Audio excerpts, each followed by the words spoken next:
우리 하나님 말씀 함께 보겠습니다. 오늘은 신약성경 히브리서 1장 1절로 5절까지 말씀입니다. 신약성경 353쪽입니다. 히브리서 1장 1절로 5절까지 말씀입니다. 우리 한 절씩 교독하겠습니다. 옛적에 선지자들을 통하여 여러 부분과 여러 모양으로 우리 조상들에게 말씀하신 하나님이 이 모든 날 마지막에는 아들을 통하여 우리에게 말씀하셨으니 이 아들을 만유의 상속자로 세우시고 또 그로 말미암아 모든 세계를 지으셨느니라.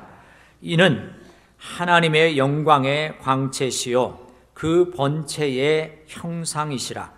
그의 능력의 말씀으로 만물을 붙드시며 죄를 정결하게 하는 일을 하시고 높은 곳에 계신 지극히 크신 이의 우편에 앉으셨느니라. 그가 천사보다 훨씬 뛰어남은 그들보다 더욱 아름다운 이름을 기업으로 얻으심이니 하나님께서 어느 때, 우리 같이 읽습니다. 하나님께서 어느 때에 천사 중 누구에게 너는 내 아들이라 오늘 내가 너를 낳았다 하셨으며 또다시 나는 그에게 아버지가 되고 그는 내게 아들이 되리라 하셨느냐.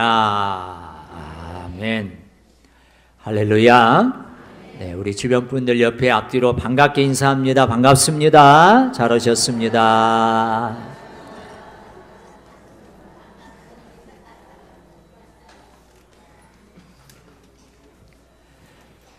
여러분, 우리 성경은 모두 66권으로 이루어져 있습니다. 그 가운데 신약 성경을 예로 들면 성경의 저자의 이름이 성경 그 이름에 나오는 경우들이 있지요. 그래서 누가 이 성경을 썼는지 금방 알 수 있는 성경들이 있습니다. 예를 들면 사복음서 같은 경우에 마태복음은 누가 썼어요? 마태가 썼지요. 마가복음은요? 마가가 썼고, 누가복음은요? 누가가 썼고, 요한복음은 요한, 사도 요한이 썼어요. 그래서 요한 1서, 요한 2서, 요한 3서, 요한 계시록, 요한복음과 함께 사도 요한이 5권의 책을 썼거든요. 그리고 사도 바울이 27권 중에 약 13권을 사도 바울이 썼는데, 바울은 교회에다가 보내는 경우도 있고 개인에게 보내는 경우도 있어요. 자, 그래서 로마서 같으면 로마 교회에 바울이 쓴 편지가 로마서고요. 고린도 전후서는 고린도 교회에 보낸 편지고요. 데살로니가 전후서는 데살로니가 교회에 보낸 편지고, 디모데 전후서는 디모데라고 하는 제자에게 보낸 편지고, 디도서도 디도라고 하는 제자에게, 빌레몬서도 빌레몬이라고 하는 제자에게 보내는 그런 편지들이죠. 그래서 그 이름만 보고도 이 성경이 누가 저자인지, 누구에게 보내는 것인지 대충 알 수 있어요. 오늘 히브리서는 누가 저자인가, 그리고 누구에게 보내는 것인가, 왜 성경의 이름을 히브리서라고 했을까? 오늘 이 성경 히브리서를 받는 이 독자들은 따라합시다. 히브리인들. 히브리서는 이 히브리인들을 대상으로 쓴 성경이 히브리서예요. 그래서 히브리서입니다. 히브리인들. 이 히브리인들은 누구냐? 우리가 쉽게 이해하면 이스라엘 사람들, 유대인들, 이들을 가리켜서 히브리인들이라 이렇게 부릅니다. 그래서 여기서 말하는 히브리인들은 주로 이제 구약 시대를 살았던, 또 신약 시대 초기에 살았던 그런 유대인들을 가리켜서 히브리인들이라 그래요. 그래서 이 히브리서를 쓴 사람도 구약 성경에 대해서 아주 해박한 지식을 가지고 있고, 이 히브리서를 듣는 독자들도, 이 성경을 읽는 독자들도 구약에 대해서 잘 알고 있는 사람들이에요. 그래서 저자든 독자든 유대인들이라 하는 것을 우리가 알 수 있습니다. 이 구약에 대한 해박한 지식을 가지고 구약 성경을 방대하게 인용하고 있다는 것입니다. 신약 성경 27권 중에 구약 성경을 가장 많이 인용한 성경이 히브리서예요. 그래서 이 히브리서는요, 구약을 모르면 전혀 이해할 수가 없어요. 자, 그런데 그러면 히브리서 저자는 누구냐? 그동안에 수많은 신학자들이 누가 이 히브리서를 썼을까 의견들을 제시를 했어요. 어떤 신학자들은 바울이 썼다 그러고, 또 어떤 신학자들은 클레멘트라고 하는 사람이 썼다 그러고, 어떤 사람들은 바울의 동역자였던 바나바가 썼다는 사람도 있고, 또 어떤 사람들은 사도행전에 나오는 아주 말에 능통했고 가르치는 데 능통했던 아볼로라고 하는 사람이 썼다고 이렇게 주장하는 경우도 있어요. 그런데 히브리서의 저자는 우리 한번 따라합시다. 하나님만이 아십니다. 그래서 누구라고 말할 수가 없어요. 여러분 성경을 보시면 히브리서 해가지고 저자 옆에 알 수 없음 이렇게 돼 있는 성경들도 여러분들에게는 있을 겁니다. 그래서 여기 저자를 모르는 신약 성경 아주 대표적인 성경이 히브리서예요. 히브리서. 자, 그러면 이 히브리서는 왜 기록을 했을까? 기록의 목적이 있을 거 아니에요? 히브리서를 기록하려면 목적이 있어야 되는데, 자, 이제 저를 한번 보세요. 여러분, 이 기독교라고 하는 우리가 믿는 우리 예수님, 이 기독교라고 하는 것은 이제 예수님께서 이 땅에 오셔서 사역을 하시고, 그리고 십자가에서 죽으신 후에 3일 만에 부활하시고 40일 뒤에 승천하신 이후에 예수님의 제자들이 다니면서 예수님이 메시아다, 구원자다 그렇게 이제 선포하고 다닙니다. 그래서 예수님이 우리 죄를 용서해 주시는 유일한 구원자가 되시고 구약시대부터 그렇게 애원했던 메시아가 되심을 믿는 사람들을 가리켜서 그리스도를 닮은 사람들, 그리스도를 따르는 사람들이라 해서 그리스도인, 크리스찬이라고 이야기를 했고, 이 그리스도를 믿는 사람들을 이렇게 모여서 만든, 쉽게 말하면 이제 그렇게 태동된 걸 기독교라고 그래요. 자, 그래서 이 초대교회 당시에는 이제 기독교로 개종하는, 예수님을 메시아로 믿는 그 기독교로 개종하는 사람들이 있게 됐는데, 주로 유대교를 믿다가 기독교로 개종한 그런 경우들이 대부분이었어요. 여러분, 예수님도 유대인이셨고, 그리고 예수님의 12 사도들도 다 유대인들이었고, 그러니까 초대교회 예루살렘 교회의 구성원들도 대부분이 유대인들이었어요. 유대교는 어떤 종교냐? 구약의 하나님만 믿는 거예요. 그래서 이 유대교는 지금도 메시아가 오지 않았다라고 아직도 기다리고 있어요. 예수님이 메시아 되심을 전혀 믿지 않아요. 그래서 유대교도 구약의 하나님을 믿긴 하지만 기독교하고 어떤 데서 차이가 나냐면 예수님을 메시아로 믿느냐 안 믿느냐 가지고 차이가 나요. 그런데 이 구약만을 믿는, 구약의 여호와 하나님을 믿는 이 유대교인들이 예수님을 믿고 기독교로 이제 개종하게 됐는데, 초대교회 상황이 어땠습니까? 예수님을 믿는 다음에 잡아갔어요. 예수님을 믿는다 그러면 이제 사형을 당하기도 하고 또 아주 핍박과 박해를 많이 받았습니다. 그래서 유대교에서 기독교로 개종한 이 성도들 중에 좀 믿음이 굳건했으면, 믿음이 아주 성숙했으면 어떤 박해나 핍박에도 굴하지 않고 그 신앙을 지켰을 텐데, 그러지를 못하고 다시 유대교로 돌아가는, 옛날 믿었던 그 유대교로 다시 돌아가는 사람들이 많이 있게 됐어요.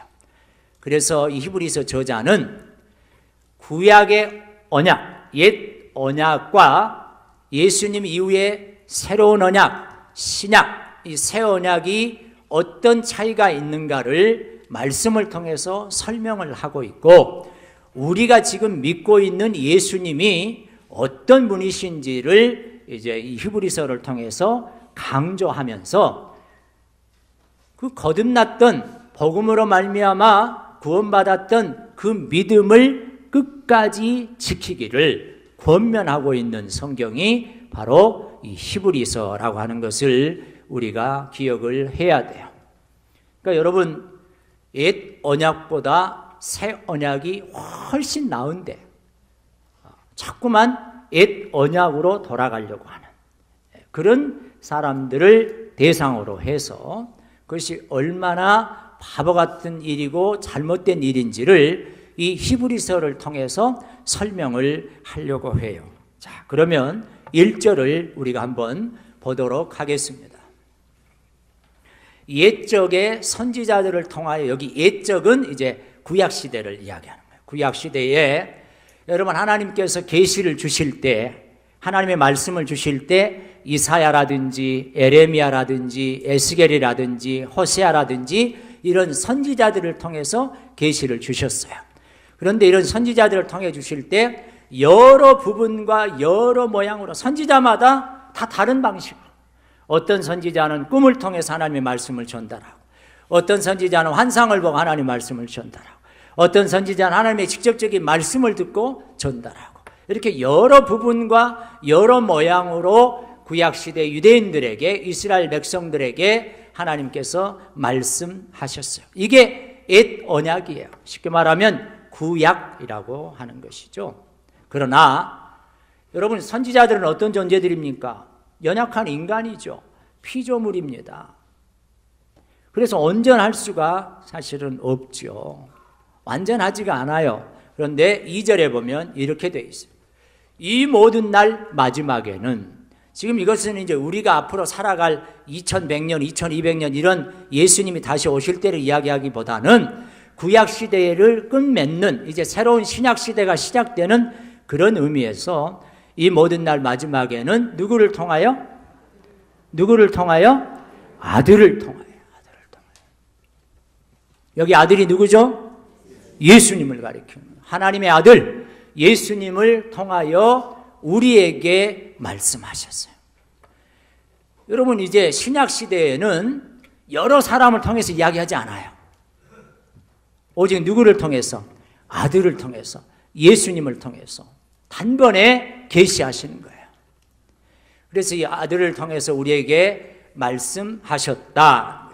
예수님을 통해서 하나님의 뜻을 다 말씀을 하시고, 구약 시대에 주셨던 그 모든 예언들이 예수님을 통해서 완전하게 이루어지고 성취되는 것을 이렇게 지금 표현을 하고 있습니다. 그러면 바로 이 아들이 어떤 분이신가?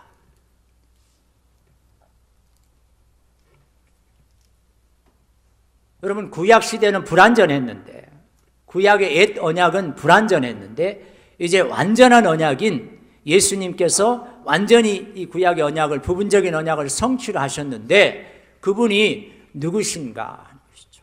그것이 이제 2절 이하에 설명이 되고 있습니다. 자, 우리 한번 따라합시다. 예수님은 참 하나님이시면서 참 사람이십니다.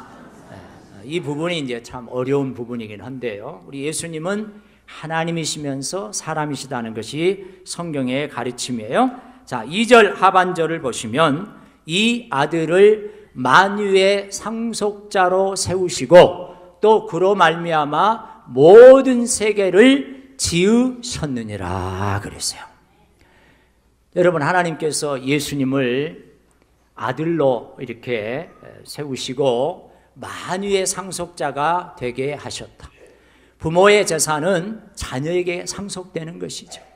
하나님 아버지께서 우리에게 주시고자 하시는 모든 은혜와 축복은 예수 그리스도를 통해서 우리에게 상속된다고 말씀하고 있는 것입니다.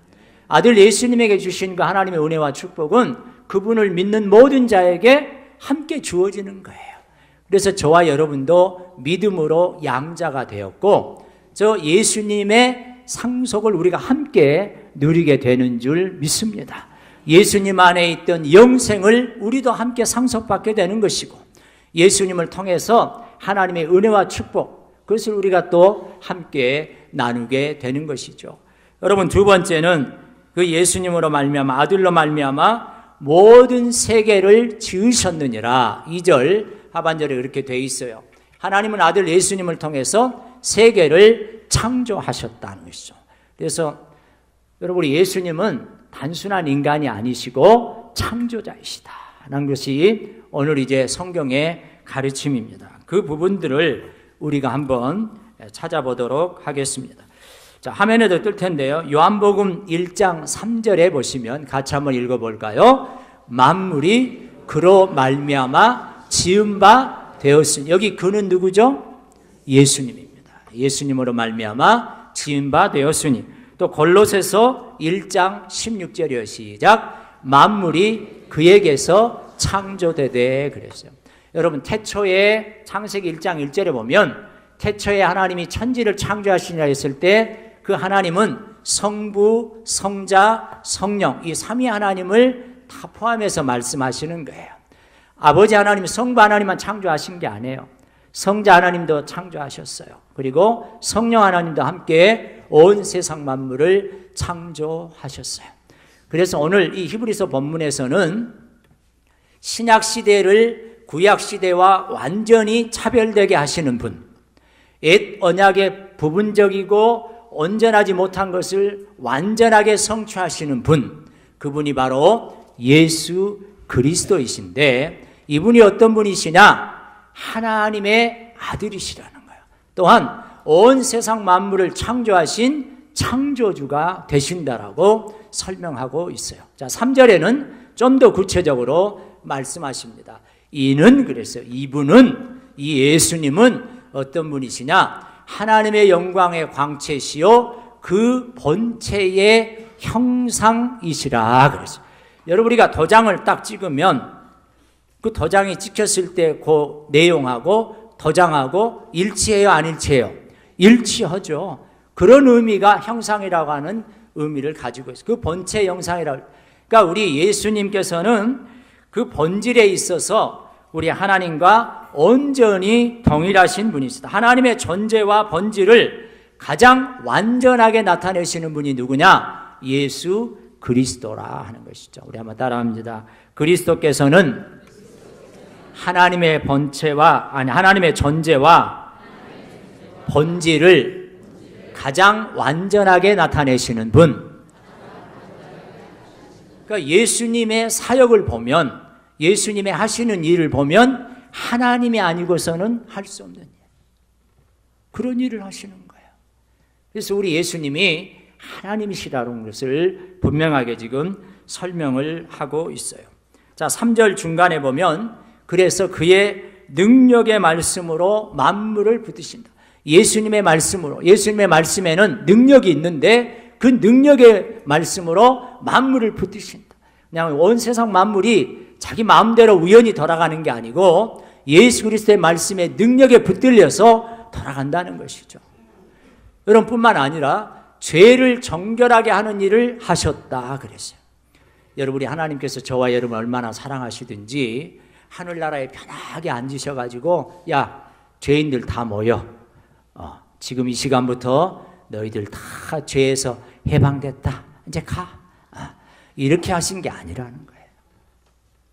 하나님께서 저와 여러분 얼마나 사랑하시든지 하나님의 아들 예수님, 근본적으로 하나님과 동일하신 분이신 예수님께서 이 땅에 인간의 몸을 입고 오셨고, 그리고 십자가에서 물과 피 다 쏟으시기까지 고난을 받으시면서 그 고통을 감당하시면서 우리를 구원하셨다. 그걸 지금 이야기하는 거예요. 죄를 정결하게 하는 일을 하셨다. 여러분, 이게 누가 하신 일이에요? 예수님이 하신 일이에요. 여러분, 저와 죄를 다 용서하시고 우리를 정결하게 하신 예수 그리스도께 감사하고 찬양할 수 있기를 축원합니다. 이 하나님이신 그분이, 하나님의 아들 예수님이 그 영광스러운 보좌를 버리시고 이 땅에 이 천하디천왕국까지 내려오셔서 사람의 몸을 입으시고 인간의 몸으로 오셔서 십자가에서 고난을 받으셨다. 그리고 죽으심을 통해서 우리의 죄 문제를 해결해 주셨다 하는 것이죠. 여러분, 뿐만 아니라 이제는 어떻게 하고 계시느냐? 높은 곳에 계신 지극히 크신 이의 우편에 앉으셨느니라 그래서 3절 마지막에 보시면 이제 우리 예수님은 십자가에 죽으신 거로 끝난 게 아니고 3일 만에 부활하시고 40일을 더 계시다가 하늘나라로 올라가셔서 승천하셔서 지금은 하나님 보좌 우편에 앉아 계신다. 성부 하나님 옆에 오른쪽에 앉아 계신다라고 말씀하고 있어요. 이 예수님이 하나님 보좌 우편에서 저와 여러분을 위해서 중보 기도하고 계신다 하는 거죠. 이게 얼마나 큰 은혜인지 몰라요. 사랑하는 성도 여러분, 힘들고 어려울 때마다 나를 위해서 지금 이 시간에도 하나님 보좌 우편에서 기도해 주시는 분이 계시는 줄 믿으시기를 축원합니다. 하나님 보좌 우편에 앉아 계시지 우리를 위해서 기도하고 계시는 거 힘내라고. 여러분, 그런데 이 예수님이 어떤 분이십니까? 4절에 보니까 천사보다 훨씬 뛰어남은 그랬어요. 우리 예수님께서 천사보다 훨씬 뛰어남은 그들보다 더욱 아름다운 이름을 기업으로 가지셨다, 이렇게 말씀을 하고 계세요. 지금 히브리서 기자는 예수님과 천사들을 비교하고 있어요. 예수님은 천사들보다 훨씬 더 뛰어나시다. 그냥 비교급이 아니에요. 최상급이에요. 최상급. 비교가 안 된다는 이야기죠. 여러분, 천사들이 어떤 존재입니까? 하나님의 피조물이긴 해도 영적인 존재로 피조된 아주 귀한 분들이잖아요. 천사들은 눈에 안 보이잖아요. 영으로 존재하는 분들이잖아요. 하나님이 창조하셨지만 피조물이긴 해도 우리 인간과는 엄청난 그런 레벨의 차이를 가지고 있죠. 그런데 그런 천사들도 예수님과는 비교할 수가 없다. 예수님이 훨씬 더 뛰어나시다는 것을 지금 이야기를 하고 있어요. 그래서 구약보다, 옛 언약보다 새 언약, 신약이 훨씬 뛰어남을, 선지자들보다 예수님이 훨씬 뛰어남을, 심지어는 천사들보다 예수님이 훨씬 더 뛰어남을 지금 이야기를 하고 있는 거죠. 근데 이렇게 가장 뛰어나신 분을 버리고 왜 다시 옛날에 더 좋지 않은 것으로 돌아가려고 하느냐는 것을 히브리서 저자가 지금 독자들에게 설명을 하고 있어요. 여러분, 예수님께서 천사들보다 훨씬 뛰어나신 이유는 뭐냐? 4절에 보니까 그들보다 더욱 아름다운 이름을 기업으로 얻었기 때문이라고 그랬는데, 천사들보다 아름다운 이름이 뭔 줄 아세요? 따라합니다. 하나님의 아들. 하나님의 아들이라고 하는 이름이 예수님에게 주어진 거예요. 여러분, 이 세상 인간 중에 누가 하나님의 아들이라는 이름을 받은 사람이 있습니까? 오직 예수님밖에 없다 하는 거예요. 그것을 5절에서 설명하는데, 오늘 이 5절을 제대로 이해해야 히브리서 전체를 이해할 수 있습니다. 그래서 5절이 대단히 중요한 말이에요. 자, 5절을 우리 한번 읽어봅니다. 시작. 하나님께서 어느 때에 천사 중 누구에게 너는 내 아들이라 오늘 내가 너를 낳았다 하셨으며, 또다시 나는 그에게 아버지가 되고 그는 내게 아들이 되리라 하셨느냐. 따라합시다. 반어법. 반어법이라고 하는 것은 뭐냐면 그런 적이 없다는 것을 강조할 때 쓰는 게 반어법이에요. 자, 제가 이제 하나님이라고 가정을 합니다. 그리고 여러분들이 천사들이에요. 어느 날 제가 여러분 중에 한 분을 이렇게 앞으로 나오라 했어요. 그리고 자, 너는 이제 내 아들이야. 그리고 내가 네 아버지가 되고 너는 이제 내 아들이 돼. 그런 적이 있다 없다? 없다는 거예요. 하나님께서 그 천사들 가운데 한 천사를 지명해가지고 이제부터 네가 내 아들이야. 나는 네 아버지가 되고 너는 내 아들이 돼야 돼. 그러신 적이 있다 없다? 없다는 거죠. 없다는 거죠. 하나님의 아들이라고 하는 존재는 천사들 중에 하나를 뽑아가지고 이렇게 이름, 네 오늘부터 하나님의 아들이야, 네가 내 아들이야 이렇게 하신 적이 없어요. 우리 예수님은 영원 전부터 하나님의 아들이셨다고 하는 것을 이 본문 말씀을 통해서 강조해 주고 계시는 거예요. 천사들 중에 하나를 뽑아가지고 하나님의 아들을 만든 게 아니고 삼은 게 아니고 우리 예수님에게는 하나님의 아들이라고 하는 이름이 이미 존재하고 있었다. 이미 영원 전부터 그런 귀한 이름, 아름다운 이름을 하나님께서 예수님에게 주셨다 하는 것을 보여주고 있는 겁니다.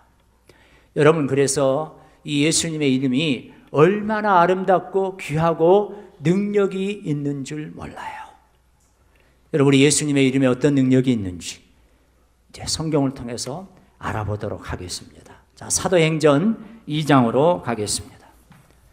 사도행전 2장 21절입니다.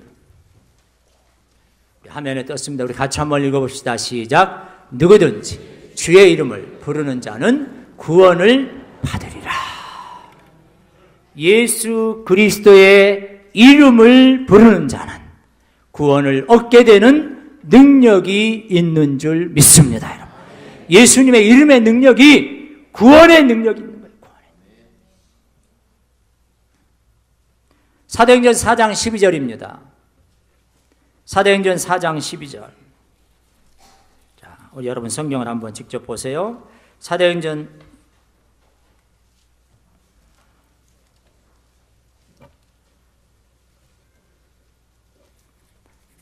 자, 우리 같이 한번 읽습니다. 시작. 다른 이로서는 구원을 받을 수 없나니 천하 사람 중에 구원을 받을 만한 다른 이름을 우리에게 주신 일이 없음이라 하였더라.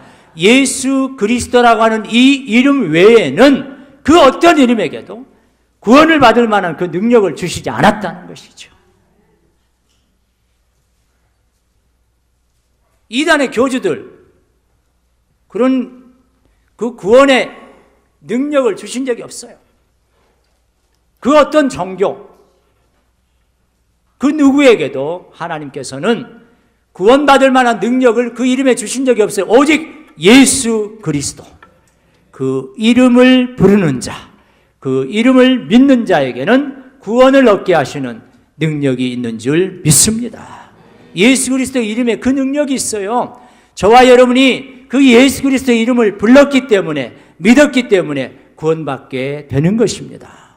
그리고 천국 가게 되는 것이고 영원한 생명을 우리가 누리게 되는 것이지요. 또 예수님의 이름에 어떤 능력이 있습니까? 사도행전 3장 6절입니다. 우리 같이 한번 읽습니다.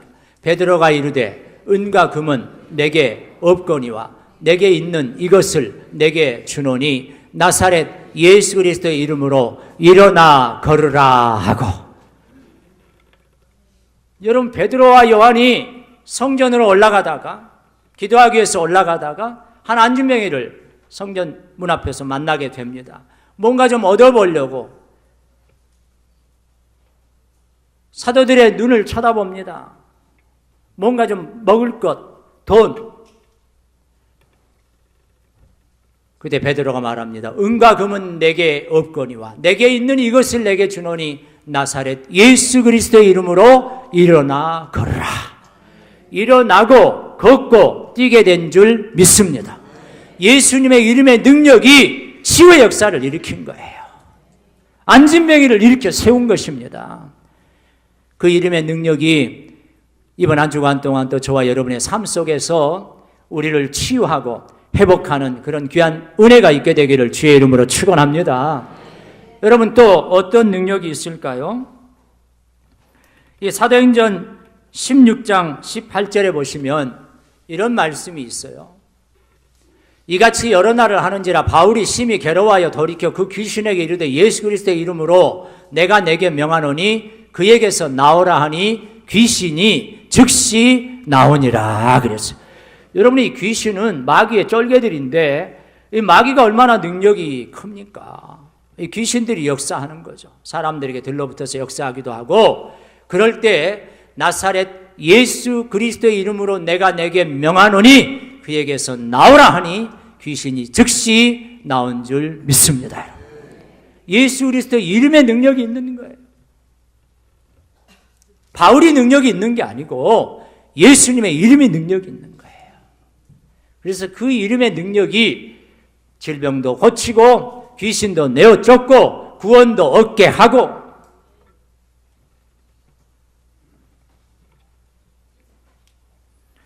여러분 이제 중요한 것은 예수님의 이름이 가진 그 능력은 이제 알겠는데 그 이름의 능력을 우리가 얼마나 사모하고 그 이름의 능력을 우리가 얼마나 경험하고 그 이름의 능력을 우리가 얼마나 전하고 있는지 우리 자신을 한번 돌아볼 필요가 있습니다. 여러분 오늘 이 히브리서의 본문은 예수 그리스도를 통해서 모든 계시는 종결됐다고 하는 것을 우리에게 보여줍니다. 신구약 성경 외에 다른 성경이 쓰여질 수 없다는 것을 이야기를 하고 있어요. 그럼에도 불구하고 오늘 이 시대에는 신사도 운동이라고 하는 그 운동이 전 세계 광풍을 몰고 있습니다. 여러분이 신사도 운동에 대해서는 우리 합동교단, 우리 교회가 속한 합동교단 작년 총회에서 모든 이 신사도 운동을 엄히 경계하라고 결의를 했을 정도로 이 신사도 운동의 폐해가 커요. 신사도 운동이라는 것이 뭐냐면 2001년도에 피터 와그너라고 하는 교회 성장학자가 있는데 이 사람을 중심으로 2000년도에 들어서서 제2의 사도시대가 시작됐다. 자기를 비롯해서 자기들이 이제는 신사도라는 거예요. 2000년 전에 예수님의 12사도 말고 이제 지금 이 시대에 쓰여지는 사도들, 하나님으로부터 직통 계시를 받는다. 그 사도들을 가리키는 거예요. 여러분 이 운동이 얼마나 위험한지 몰라요. 그러면 직통 계시를 받을 때마다 성경을 써내려가야 돼요. 계속해서 더 써야 돼요. 이게 지금 우리가 가지고 있는 이 66권의 성경이 불완전하고 부족하다는 것을 말하고 있는 거예요. 여러분 그게 이단이죠. 그게 이단이죠. 이런 신사도 운동을 주장하는 사람들이 한국교회 여러 집회에 계속 초청이 되고 있는데 신디 제이콥스, 피터 와그너, 채한, 베니 힌 이런 사람들이 한국교회를 아주 어지럽히고 있어요. 여러분 이 신사도 운동의 특징은 쓰러짐과 애연 사역입니다. 애연 사역, 쓰러짐. 집회를 하면 뒤로 툭툭툭 쓰러져요. 툭툭 쓰러져. 어휴 신기하네. 막 쓰러지네. 막 쓰러져. 근데 여러분 이 앞에 나오셔가지고 눈 감고 조금만 계셔보세요. 어지러지해서 가만 놔둬도 쓰러져요. 뿐만 아니라 애연적 삶, 애연 사역, 애연적 중보 운동을 합니다. 자기들에게 직통 계시를 주셔서 그때그때마다 막 선포를 해요. 여러분 생각해보세요. 제가 어제 저녁에 설교를 준비하면서 하나님이 제게 계시를 주셨어. 그걸 제가 오늘 여러분에게 말한다고 한번 생각을 해보세요. 내일 11번 버스 조심하라고. 50%는 확률은 있고 좀 기든지 아니든지. 여러분 기독교가 무슨 무당 종교입니까? 애원 좋아하지 마세요. 애원 좋아하지 마세요.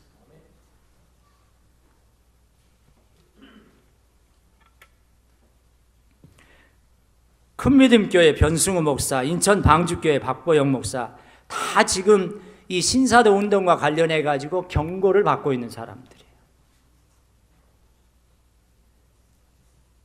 하나님의 특별 계시는 성경으로 종결이 됐어요.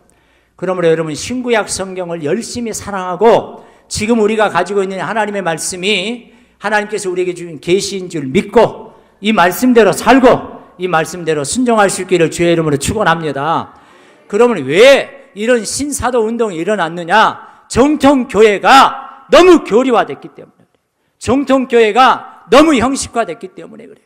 저와 여러분이 예수님의 이름의 능력을 의지하지 않기 때문에, 우리가 예수 그리스도 그 이름의 능력을 선포하지 않기 때문에, 예수 그리스도 그 이름의 능력을 체험하지 않기 때문에